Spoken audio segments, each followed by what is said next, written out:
The time is already gone.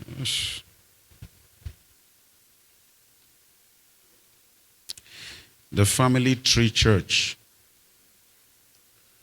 That was the topic we looked at last week, and I gave you Psalm 133, speaking about how beautiful it is for brethren to dwell together in unity, like the beard, the oil that flows from the beard of Aaron, right?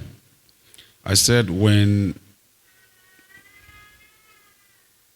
there is chaos amongst members and disunity in departments, it is a great sign that the oil, that same oil, is lacking. So when the oil of God is absent in a department, there will be fights and clashes going on. When we speak of chaos, in this context, we're talking about disagreements.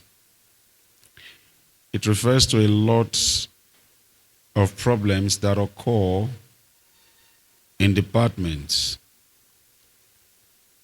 So those are some of the things we were looking at last week. We spoke about disunity, gossip, sexual immorality, drunkenness, and many more that can now enter into the department.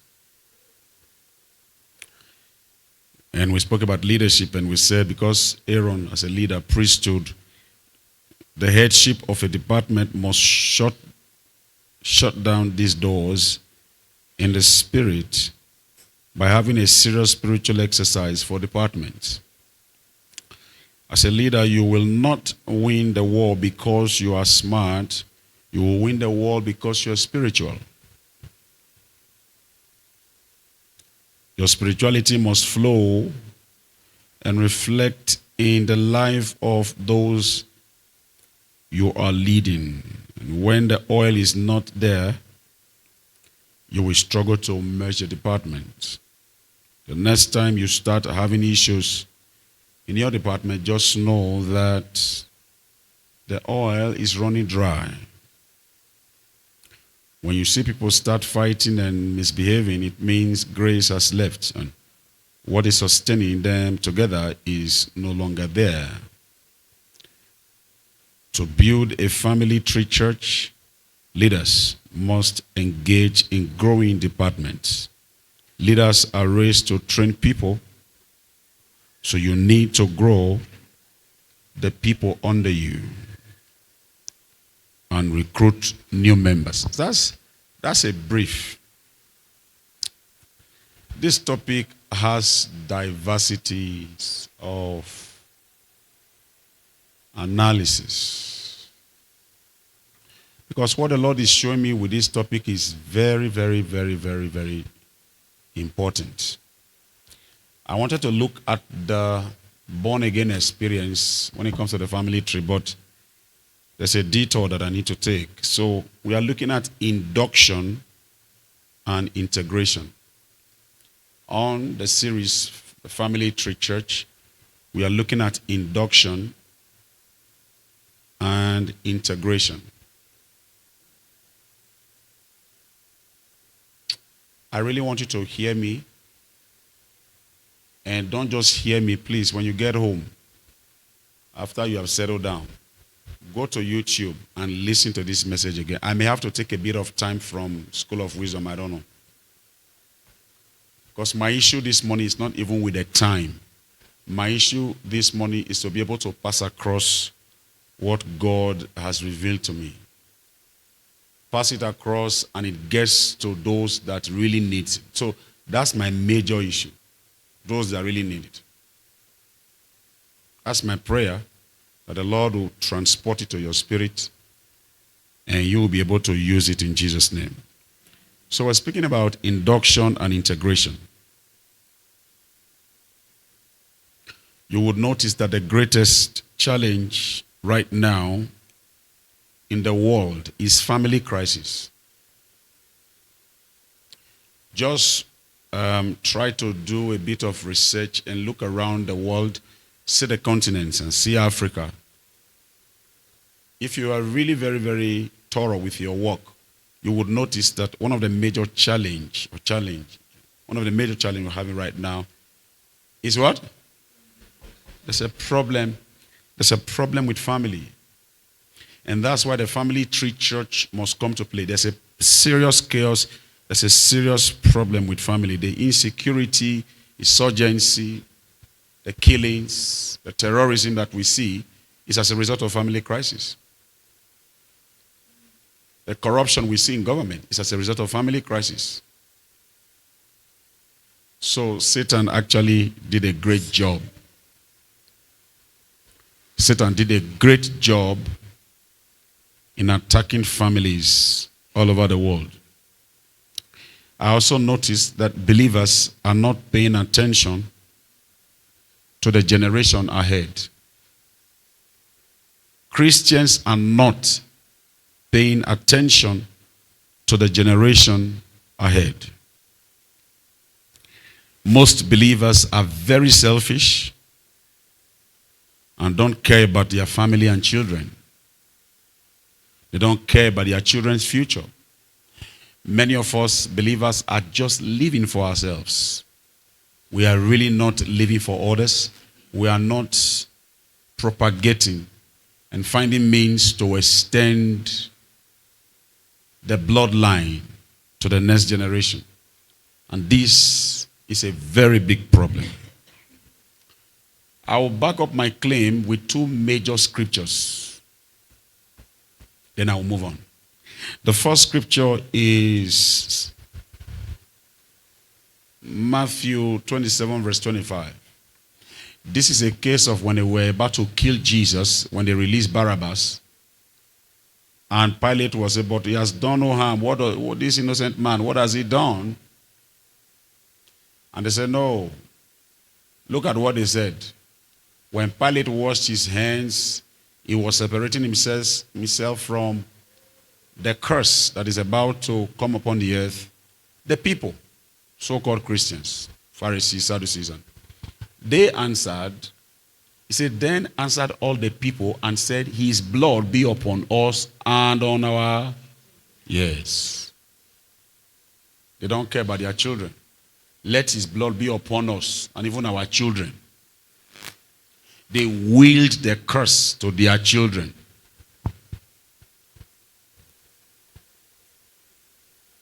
And that curse is still working today. Very effective. The Jewish community don't know Jesus. His blood be upon us and what? Our children. Many of us are just living for ourselves. We don't care about our children. We normally feel we care, but by the time I'm done, you will know that you really don't care much. Many of us, may not be all of us, but many of us don't really care much about our children. What you are calling love is destruction. The love, you say you love your children, you're actually destroying them. I'll prove it to you. We may not do School of Wisdom today because I'm very serious with this. I'm actually worried and I became very emotional as I prepared this message. 2 Kings chapter 20, verse 16 to 19. 2 Kings. I want us to rise as we read. The way people are sneezing, you may just have to reduce the air cons, okay? It's hot, but people are sneezing everywhere. We don't want them to sneeze to quench the generation of this. Now, this is a case of Hezekiah, the king of Israel, that showed all the utensils. You may come and reduce this one. Come and reduce it a little bit. Don't reduce anything there. Reduce this one a little bit. Problem may be coming from here. So it's a case, because this one doesn't do that, right? It's a case of, don't over reduce it because your hands are very long. Okay. So this is a case of the king of Israel showing his blessings, treasures to the men that Nebuchadnezzar sent. Right? And after he did that, the prophet Isaiah came to him, and Isaiah said unto Hezekiah, hear the word of the Lord. Next verse. Because he said, what has thou done? If you read previous verses, you see where he was questioning, what did you do? How come? So I don't have time to show you all of that. Behold, after he had explained that, no, I showed them all the utensils, all the treasures in the house, the gold, silver, and all of them. Then the prophecy came. Behold, the days come. What did he start with? The days. The prophet said the days are coming, that all that is in thine house and that which thy fathers have laid up in store unto this day shall be carried into Babylon. Nothing shall be left, saith the Lord. Next verse. And of thy sons that shall issue from thee, which thou shalt begat, shall they take away, and they shall be eunuchs. See, that's talking about Daniel now. If you remember Daniel in the future. Eunuchs in the palace of this king of Babylon. Right? The last verse. See reply. After they've told the king, instead of him to intercede and say, oh, Lord, or something. See reply of king. Then said Hezekiah unto Isaiah, good is the word. Good is the word of the Lord, which thou hast spoken. And he said, is it not good if peace and truth be in my days? You will not understand this King James. Let me show you how Message translation put it.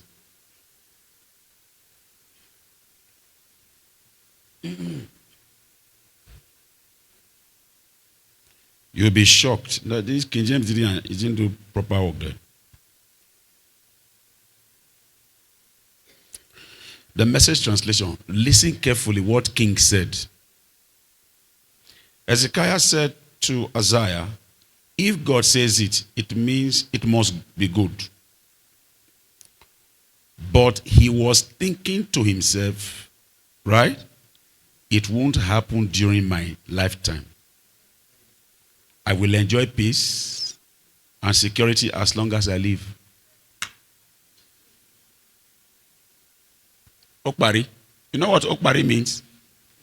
You have to travel to my hometown to know what Okpari means. Who said? It's selfish, no? Mm-hmm. Who said it is finished? Who was the first person that said it? Where did you hear that from? The king said, Shebi God has said, it's okay, but me, I will enjoy peace. He didn't care about his generation. And because he didn't care, that was exactly what happened. They carried all the eunuchs and all the kings, all the children of Israel, and they went straight to Babylon. That prophecy came to pass. Selfishness. You want to enjoy yourself and die in peace, but you don't care about your generation. That's why I'm worried. Sit down. The message actually starts from here. I'm worried, very worried, because we parents, we really think we care, but nah, we don't.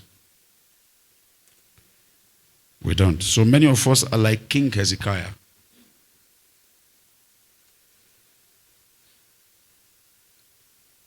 So you see, parents, they end up making, because of these choices, children start following wrong paths and lose the dynasty of the family. When you are self-centered, you don't care about your generation. You don't care about your seeds. Or you don't do a proper job on protecting, securing, and sustaining them to destiny. They start following wrong paths.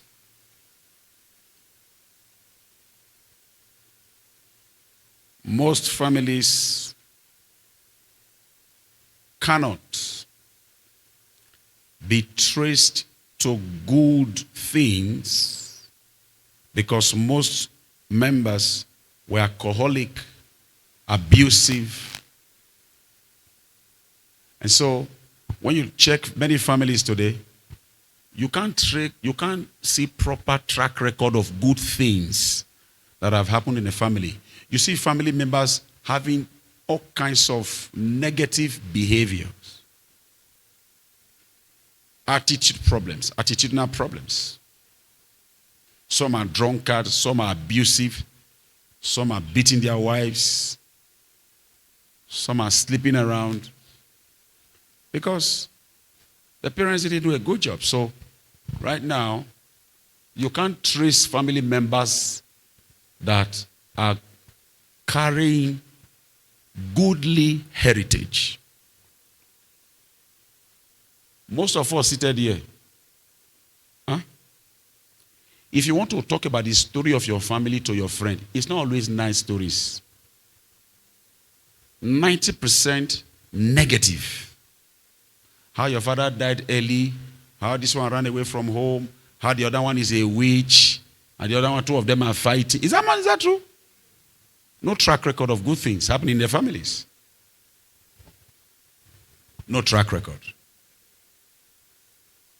I'm worried, even as I pastor a people. And I'm much worried if I'm speaking to family members and they are not really getting what I'm saying. Parents.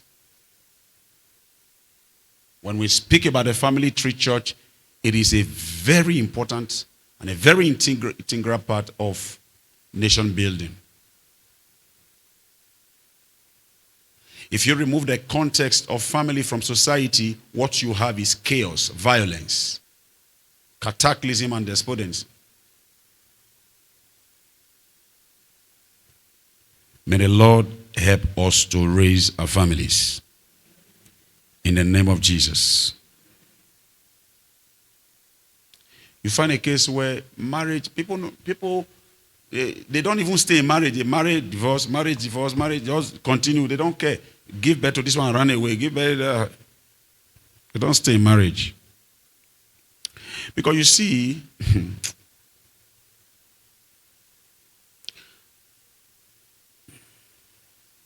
marriage is one of the concepts to protect seeds of the family.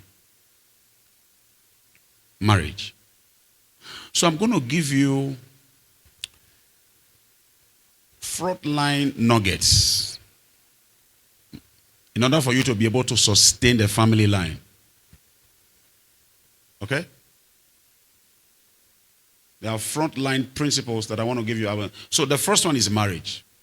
Marriage is one of the weapon that God has given to us to protect our seeds. Many children are wayward today. Many children have left morals and principles because of the crack that is in their families. So when God was saying marriage, when God brought the institution of marriage, it's beyond the man and the woman. He was trying to form a community of leadership that will protect the entire structure of the seeds that are raised in that family. So when I tell you that Satan did a very great job in attacking families, and he succeeded, of course, succeeded. Satan punctured a lot of families. And that is why we are having a problem that we're having today. If you lose your marriage, then what you have left is that you have to submit to discipline and spiritual warfare to protect your generation. Because when Satan wants to attack a human being, you don't know. You see, Jesus help us this morning. Let me tell all of you here. Once you turn 13 years, in fact, not 13, this day, I don't know the age now, maybe 12, because people are developing different.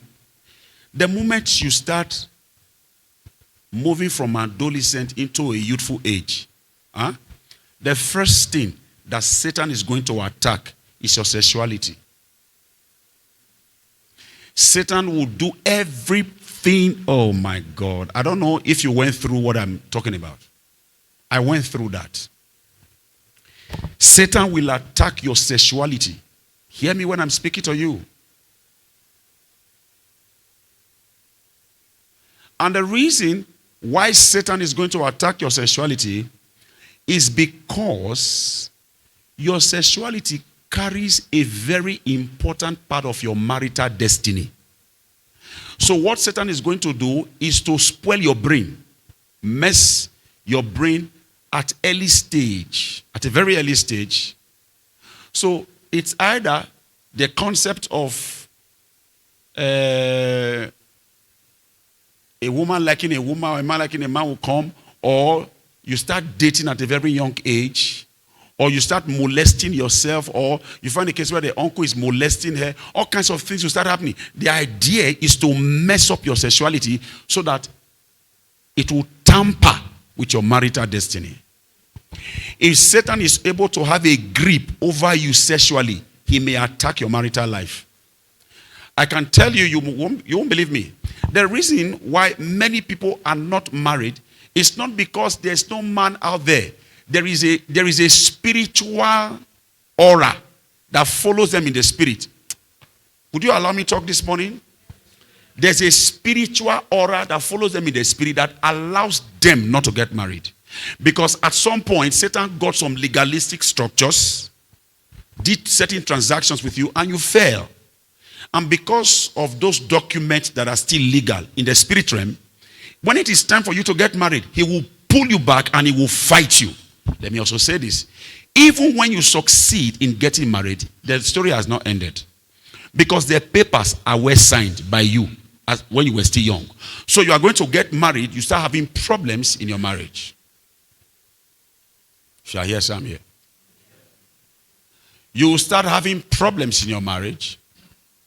So it's either there will be a divorce, or there will be separation, or certain things will start happening. At the end of the day, that document is still signed. Let me take it further. So before you, because I know the questions in your mind. If your mom is the one who signed those documents and you did not sign it, it can still affect you. Because you came from that bloodline. So you see little children falling into innocent, and they are innocent in what they are doing, but because there are documents that have been signed on their behalf, they fall into. That's why you see mama did not get married, the daughter did not get married, the granddaughter, same problem. Why? There's a document. So even though it did not start with you, it can still affect you. Do you see how critical it is? So many people are suffering from the sins that they did not commit. You don't know the life of your mom when she was young. You don't know the things that your dad did when they were young. Those things can still play because they are documents in the spirit.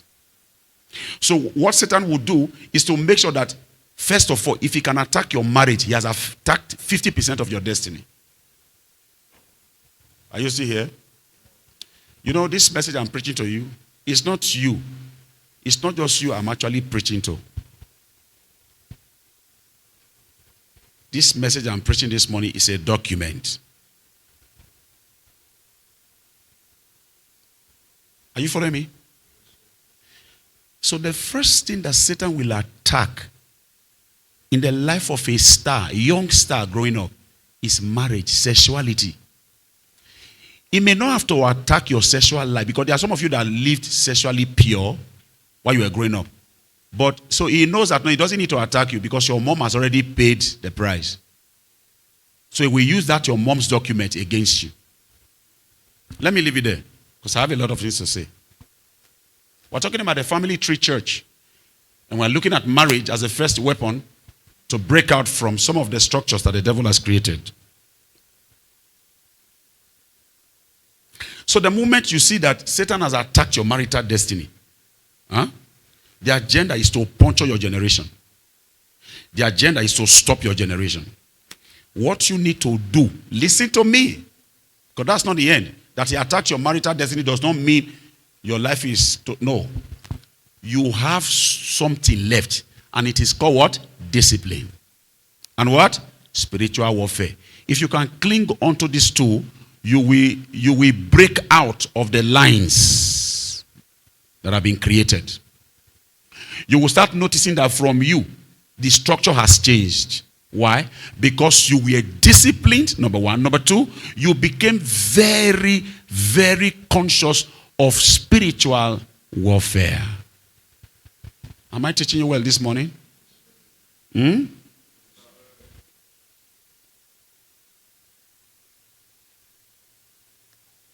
When a child is born, he carries a generation on the inside. Every child that is born carries a generation. You see those small children that you just say, hey, my little baby. That's an extension of generations. So right inside a child is a generational blessing. Hear me this morning, my people. That is why we must be very conscious, please, that as we are bringing children to this world, even before they are born, we must be very conscious of our positioning, of our own alignment. Because if you are not disciplined as a parent, your children will pick that. Many parents smoke in front of their children. They drink in front of their children. If you are not conscious of warfare, it will affect your children. I promise you. Can I go on? So you must understand that what the young ones don't know. You see these young ones growing up. What they don't know is that they are the ones with our future. They don't know. They carry the key of the generation ahead. Let me explain to you. Come. Those two of you, come. I'm not, see, when I want to preach like this, I'm not always in a hurry. I don't even care of your time again, because I know that God is using me to restore lives now. You see these two young people, come. As these children are here, our future is in their hands. That's how dangerous it is. Unfortunately, we can't take it from there and start extending it on our own. Our own destiny, generation to come, is in their hands. See where the problem is. They don't know. These ones, they don't know. And because they don't know, when they go to society, they will start doing stupid things. They will start misbehaving at the detriment, to the detriment of our generation. Listen, I'm explaining to you here. Understand it. They are young. They don't know what they carry. Are you following what I'm saying now? They are not aware. So when they go to school and they do all of this, they'll just be misbehaving. They can't do anything. Mommy is rebuking them. Oh, you hate me. You hate me. Mommy hate me. They don't know that we are trying to protect them to save the generation ahead. As they are here now, they don't know. Like, this is Tandy's daughter. This one is the extension of this woman. It means that if this one messes up, she has stopped. No matter how biological, the blood pattern, the things that are involved, this one now has stopped the success and the future of that one. And when you are trying to tell them, because they don't know, they will feel you hate them. Are you see here? I'm telling you how dangerous this thing is. When I was preparing this message, for a very long time, I don't prepare message and become emotional. This one, I got emotional. I say, Kai. So every seed that you have given birth to, hey, You don't just watch with all those things in school and all. You watch spiritually. Let me shock you. Even a mad woman giving birth to a child, you know, you don't respect. There's a way we relegate them. The mad woman and the child. That child can be a president in the future. So whether you are a mad woman or not, and he did not become a president, that's not the story. You, oh God, you are not properly positioned to raise a president because you are mad. You don't know what your children will become. And that's why I said to you that many of us parents, we are selfish, including me talking to you, all of us. We want to live for ourselves. And we don't really care about the future of these ones. I know you will tell me you care. I will show you now. I just show you from scriptures. You see what Ezekiel said? He said, so long it will not happen in my days, it's okay. What about your children? You are not worried that they will carry the entire family of Israel to Babylon? You are not worried. You said, no, so long it will not happen in my days. And God has spoken. It's okay. The Jews were killing Jesus. Pilate knew that this is a big problem. He washed his hands. The Jews, who are Christians, so Pilate is not a Christian. The Jews said, let his blood be upon us. It would have just stopped there. They said, no, upon us and our children. They don't care about what will happen to their children. Oh, see now. You see, do you understand the analysis I made now? As I'm speaking to parents, I'm also speaking to you, all these young ones. You must understand. So when you go to school as a child, you must now be conscious that I came here to study because I carry a generation. If I destroy my generation now, it means I'm stopping the work of my mom and my dad. I wish I knew this earlier. Because when you get to 30, 40, you start regretting the things you did at 20. You start regretting to say, oh, when I was like this, oh, if only I did not date that boy. If only I did not drink while I was young. If only I was not clubbing. You start regretting. Now we are telling you. Should I continue? Okay.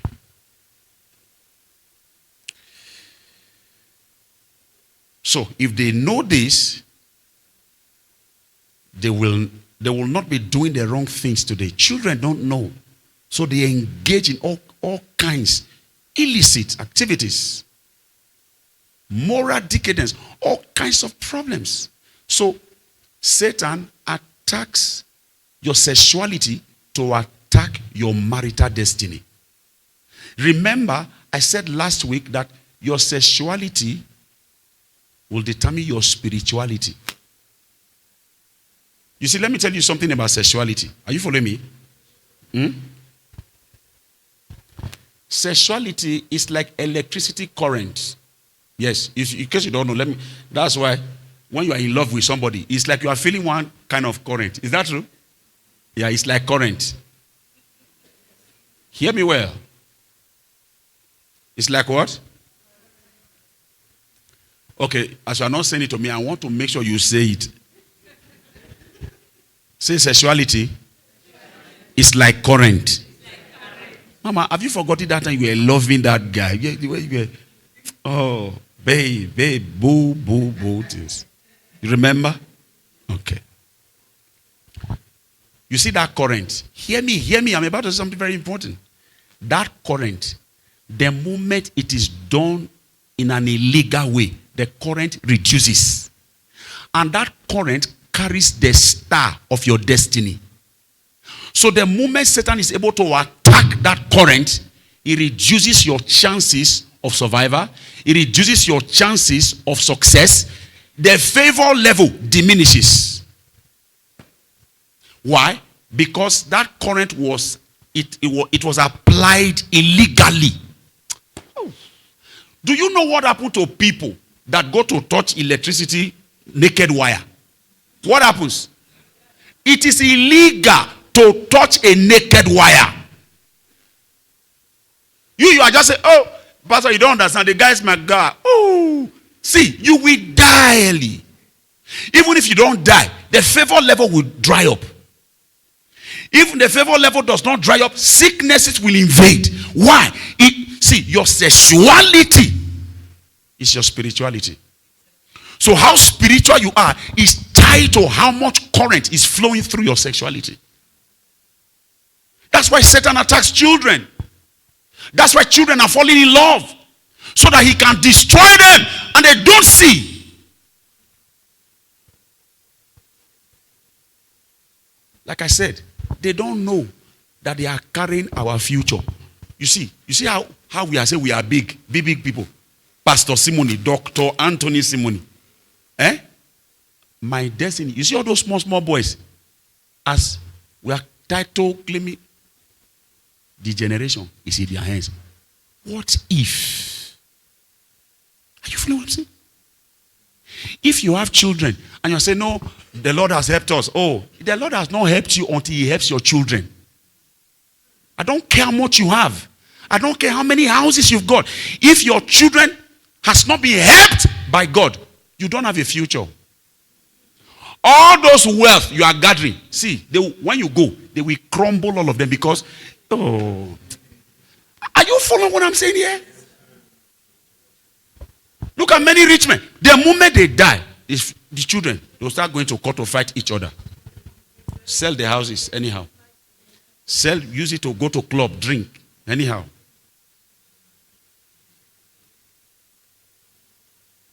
So, your greatest asset, that's why when they said Papa Kumuyi's son is not a believer, you don't know the deliverance. Forget that ministry. There's no Kumuyi without a seed. You sitting here, there's no destiny from you without a seed. Now, when I speak of seeds in this context, they may not be your direct biological children. They may be children you adopted, or they may be your nieces and nephews. So long they are children under your control, you are supposed to protect them and lead them to destiny. So, okay, thank God I will not even give birth again. No. You will give birth. You will have children. There are children around you. Your sister's child is your child. You have a duty as an aunt, as an uncle, to raise them. If they raised you well, maybe you would have been better. You would have had a better version of yourself. I'm not saying you were not raised well. I'm saying, maybe what if they had raised you better? Maybe you would have succeeded more. Do you know that your parents did not also have time for you? They thought they did, but let me show you. Let me move on. The second thing that you want to look at in this context. What's the first one? The second thing that plays a pivotal role to nation building, to the second thing that will help us to secure this family tree. The second thing is church. Church, yes. When I did my research, I looked at the political sector, in the government. I looked at cultures, traditions, different parastatals. I discovered that the only hope remaining to restore family lines, to restore children, to restore morals, church. Only church. I've not seen any other, in the context of, for the lack of a better word, religion that is building family structures. Church.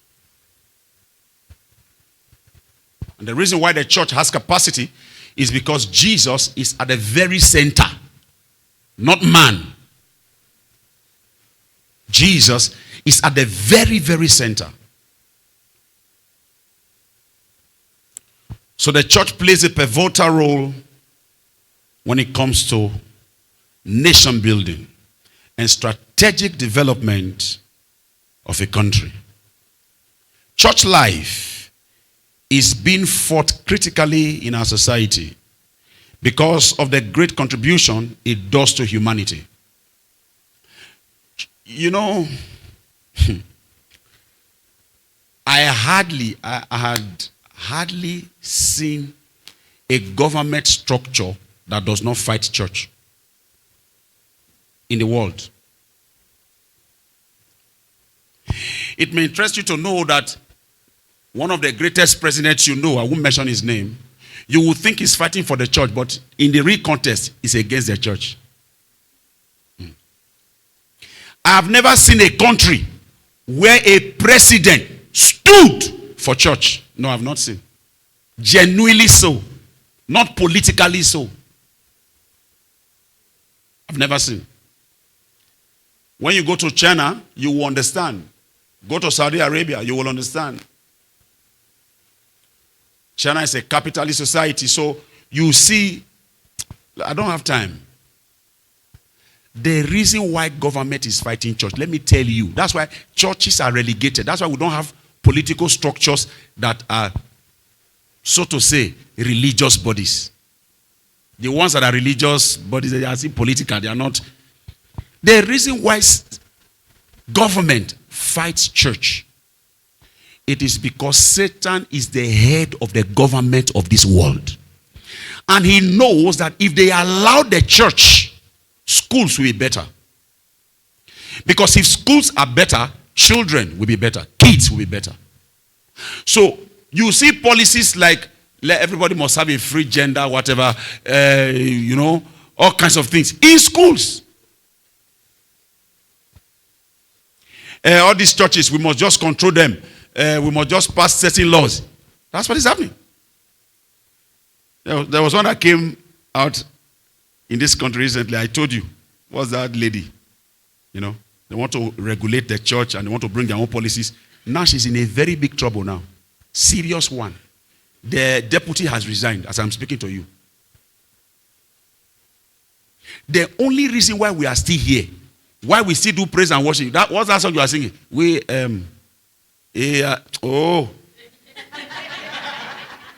The only reason why we are still singing that song is because Jesus said, I will build my church and the gates of hell shall not prevail. Not because of government. If it was because of government, we would have closed. Because no government loves church. They can come to public and tell you, we must have equal society, equality and all of that, free rights of religion. They will tell you all those things. But in the real context, they know the church. They fear the church. They are looking for a way to stop the church, but they can't stop the church because they know that there is a spirit backing the church. If not so, church would have had a serious power in government. The only society that still portray a little bit of church encouragement is America. In America, if you open a church, government give you money to start helping, funding, less privilege and all those things. They give you money. I know you say they do it in other countries. You don't know the corruption that is there. So the church plays a serious role when it comes to family building. If we don't have churches, we will not have good families. Check any nation where churches are discouraged. You will see terrorism, serious one. Gangsterism. So the church is our hope. And we must integrate our systems into the church structure. We must be able to incorporate and bring certain inductions that will help to raise our children in the church society. Unfortunately, the church has also failed because the church is now mixed. I know you know where I'm going, but I'm not going there. So when we tell you to integrate your children into church life and make them work for God, we are saying we are securing their future and protecting them from the dangerous one, which is the devil. When you hear me keep teenagers, Children, oh, we must do this, we must do that. They must join the department. What we are doing is that we are bringing them into the family fold, raising them to start working for God so they can have good morals. I received a message, an SMS this morning when I woke up. One of our daughters here sent me a message. How proud I was. How proud. She was having issues with datings. Right? She was dating. You know, because she felt it was okay. In fact, when I was dealing with her, or dealing with them, she didn't know why I was insisting that they must not date. Like, she was confused. So I started making certain explanations, you know. And I think last year, she stopped dating. When she was dating, very smart girl, her marks went down. When she stopped dating, in fact, I want to show you the message. So you know we are not playing. It's the reason why my phone is always, you know. Can I show you? Can I read the message? Huh? I want to read the message she sent me. So she even sent me all her scores now. Just wanted to thank you so much for the advice you gave me last year. Ever since I stopped dating, everything has been going so well in my life. Oh, okay, I didn't get that.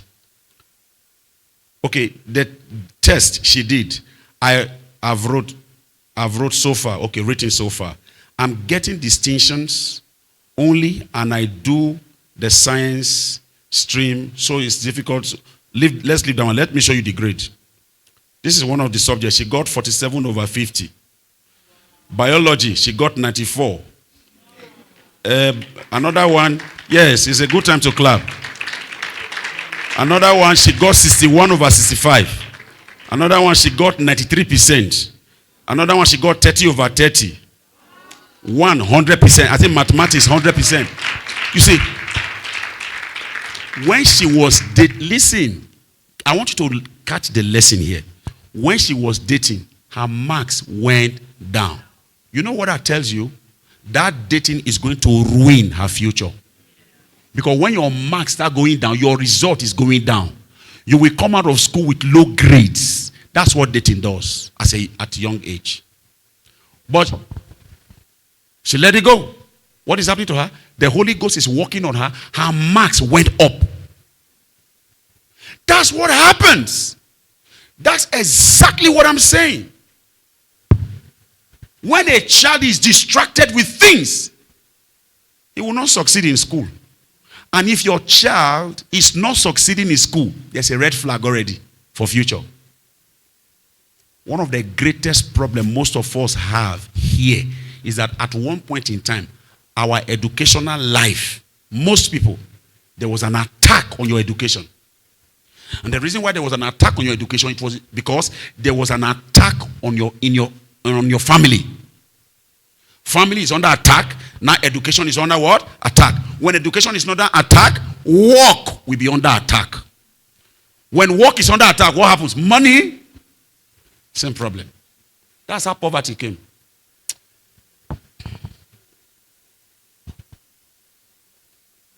Jesus will help us. If he wants me to preach this message, I believe it's going to help a lot of you. In Jesus' name. So we need to take this matter to another level, because this is the essence why we live. Number 3. What number are we now? I think that's the last one I will do because of time. Number 3 is Christian education.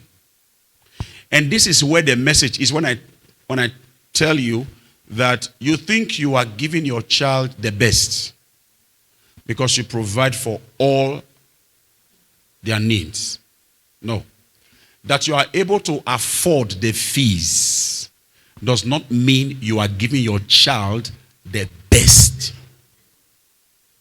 You must move beyond that. If you really want to raise children that will stand for you tomorrow, that will defend you tomorrow, you must move beyond just paying their bills. That you can afford all their bills is not a yardstick that are going to have a good life tomorrow.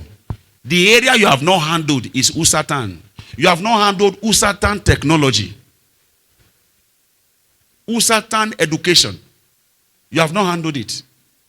So, inasmuch as God has helped you, blessed you to take care of them, to pay their school fees, buying them nice clothes, taking them for holidays, taking them to parks, there is something called Christian education that you must begin to inculcate and incorporate into your children. If I ask you parents now, when last did you have a Jesus time with your child? I'm not talking about morning devotion. I'm talking about preaching, evangelizing to her or him. Is he born again? He said, no, he's still young. That's your problem. That's your problem. In your eyes, he's young. In the eyes of the devil, this is a soldier to use. But you as a parent, your child is young. But which you see your child as a potential this thing. You see that? It's not a laughing matter. Stop laughing. This is not a laughing matter. This is not a laughing matter. You are seeing your small boy, that's your boy, as a young child that he doesn't know anything. Meanwhile, Satan is seeing him as a soldier to attack destinies.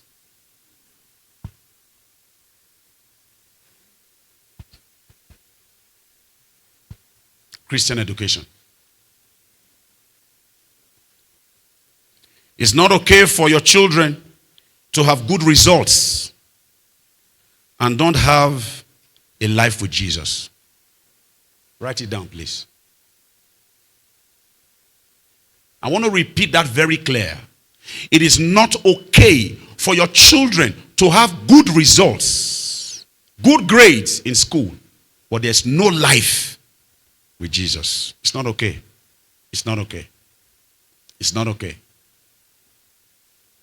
Your child is having distinctions, good grades, top in the class, but there's no life with Jesus. It is not okay. Parents, it is time to begin to bring Christian education to our children. Good result is not enough. Your child needs a life with Jesus. Your child is the best, he's the head boy of the school. That's not it doesn't end there. Head boy of the school, is he a head for Jesus? Your child is the best. He came out number 1 in the whole school. Is he number 1 with Christ?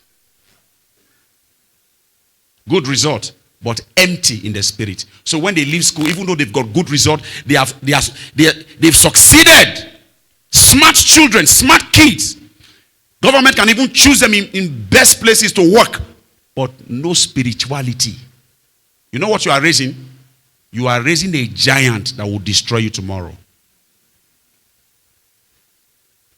Because when a child does not have the principles of Christ guiding tomorrow, you didn't hear that, you have not heard that children take gun and kill their mother. So why are you looking at me when I say you are raising a giant that will destroy you tomorrow? You didn't hear in this country that children will take gun and shoot father. You didn't hear that children took knife to school and stabbed a teacher. Aye.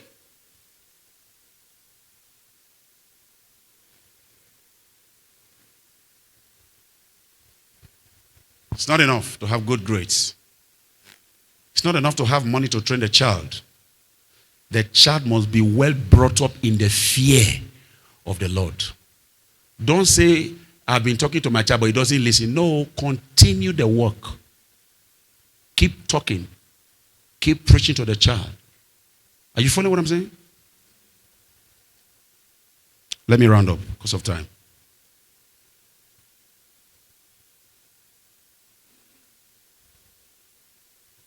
They are experts in their fields, but zero life with Christ. When they are done with school, they become empty and weak spiritually. Please, parents, teach these young ones how to serve God. Teach them how to serve God. Don't just bring them to church. Don't just let them also to give all their time to education. This is another big problem we have as parents. And I've noticed it here. You remember yesterday we were having a workers' meeting and they said the children are having assignments. I said they will not fail. They must be present for this program. You remember? You know what we do as parents? We spend so much time protecting them to make sure that they focus on their schoolwork. But you have never told them to focus on Jesus once. So you actually prepared and you are so disciplined. Hey, do your assignment. Study your books. This one, that. And they are very good with that. Good education. But you don't have time to discuss Jesus with them. You don't invest Jesus into them. Your child come to church on Wednesday for evening service. Because he's going to write exam for that 1 hour, 30 minutes, your child will not fail. Because your child wants to write exam from 9 to 1 that will come to church, your child will not fail. I just want to show you how we are so prepared when it comes to exam. What are you doing? You are training them to come out with good grades, to pass their exam. When I talk like that, you think, I have children also. So you must understand. I'm not talking as one who does not have children. You want them to come out with good grades. You forgot that Jesus is more important to them than that exam. See, listen to me, parents. The greatest gift you can give to your child is not a house. It's not trust fund. It's Jesus. Because if your child have Jesus, it will not depend on your money tomorrow. Say, mommy, please enjoy your old age. I've got mine to spend. Why? Because you've raised a child who knew Jesus, who knows Jesus. He can fare for himself because he has been raised well. He was not just raised morally, he was also raised spiritually. At 6 years old, tell your child to kneel down. Let them give their life to Christ. 6 years. Once your child is 6, life begins. Are you listening to what I'm teaching you? Give them good education, number 1. In fact, give them Christian education, number 1. Give them good education, number 2. If Jesus is lacking in the life of, you are not raising children, you are raising giants. You are not raising God's children. That they succeeded, and some of them, someone is a medical doctor, someone is a this now, it's okay. But what is their Christian life like? Do they know Jesus? Who are the people killing people in society today? Who are the assassins? Did they fall from heaven? No, they are people's children. The assassins we have today, killers, terrorists, they came from families. The Lord will help us. So I will overcome. And I believe one of the reasons why I'm preaching this message is because we want to start setting the record straight. We may not be very loud, we may not be big, but with a few families around, certain things will start being corrected. Am I saying the truth here? If we have children, we know we have proper children. They are not just growing in society. Teachers are investing in them. No, we are also investing Jesus in them. So that when they grow tomorrow, they represent leaders of nations. Teach these young ones how to serve God. Don't just bring them to church. Don't just let them go to school, have good time. It is very tricky. You see, this education thing is very tricky. Because the enemy can use that to distract. They say, no, mom, I'm busy in school. Mom, I'm busy. I've heard that from some children. Mom, I'm busy. I'm busy. It's not true. It's not true. I'm busy. I don't have time. It's not true. There's no how you will be busy and you don't study the Bible. There's no how you be busy with schoolwork and don't come to church. It is an upside down arrangement. I'm telling you today. That you can be very serious with school, but you are not serious with your church activities. God will help us. Let them have a great and rich life with God. Teach them the Bible. Make sure they know it. Don't just tell them, Teach them the Bible. Make sure they know it. Let them spend time with Jesus on their own. Teach them how to do it. Be involved in their lives when it comes to Christ. Teach them how to do it. Tell them to memorize scriptures. Let them have their own prayer time and monitor them. Monitor them if they are really doing it correctly. Because they will just say, they will not start pressing toy. Monitor them. Are you following me? Nathan went to school. That was when he was 3 years old. He started practicing fall, lay hands on people. So he will lay hands on people. He want that one to fall. Then when they say, I don't know whether they not lay, he will not fall like this. Hallelujah. Rise up on your feet. The time is gone. The last one is prayer. In all of these that we have said, what empowers all that I've been saying is to become an intercessor to your family. Become what? An intercessor. See, you see those your children? Pray on their head as they are sleeping. Pray for them. Intercede for them. This is a walk. This thing is a long time walk. Sometimes you'll be praying, you think God is not answering. No, continue to pray. I'm not saying, you see, I put prayer last. You know why? You need to follow all those instructions first. Then we cannot begin to pray. When you are praying without following this instruction, you are like Eli. And you are like King Hezekiah. The topic I brought to you this morning is the family tree, the church family tree. And I want to encourage everybody, when you get home, go to YouTube, listen. This is a 1 hour teaching. Listen to this message again and again. Children, teenagers, go to YouTube, listen to this message until it makes sense to you. Like I said, I did not just teach you. This is a document for us as a ministry today. Lift your toe and say, Lord, help my family. Help my children. Help my parents. Open your mouth and begin to pray. It's either you are a child or you are a parent. You are a child. You are a parent. So the prayer is both ways. Help my children. Help my parents. I have taught you. The ball is in your court. Lift up your voice and begin to pray. Choir, get set. Our time is gone. Lift up your voice and begin to pray. Open your mouth and begin to pray. Help us. O King of Zion, help us. Help us. Help us. We will not raise bastards. We will not raise assassins as children.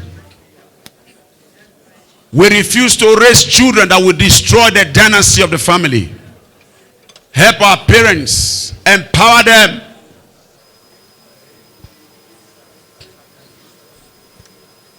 In Jesus' mighty name we pray.